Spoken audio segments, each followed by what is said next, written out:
Another way that I have encountered Jesus in my life was actually through the story of how my granddad became ill.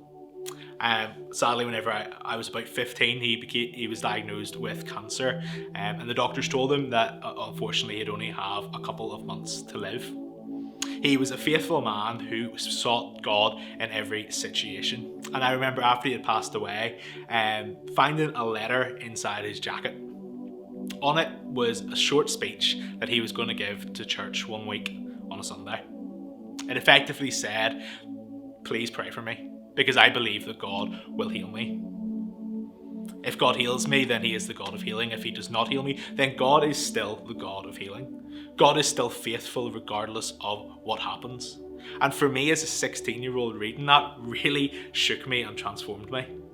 Because I remember seeing that actually our circumstances do not dictate who God is and does not dictate how faithful God is. If you look at Mark chapter 4, we see one of the most remarkable stories of Jesus inviting his disciples out onto the sea. While they're in the boat, a storm arises. The disciples, panicked in the middle of chaos, go and try to find Jesus. They find him. He's asleep on a cushion in the bottom of the boat.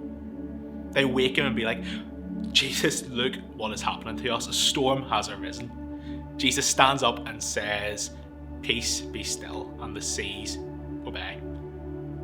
For us, I think sometimes we need reminded that even whenever everything seems to be going wrong, even whenever chaos seems to reign, even whenever evil seems to triumph and the church seems to lose, that God is sovereign. No matter what situation we are in, God is sovereign. And that is who Jesus is to me. Jesus is the person who stands in the middle of celebration, in the middle of joy, or in the middle of trial and hardship. He's the person in the middle.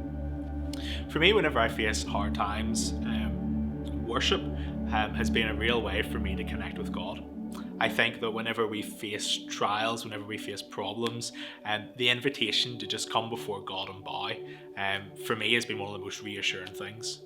His tangible presence really has the power to transform the situation that you find yourself in. Just the invitation to come and bow before God really, for me, changes how I view the situations that I'm in.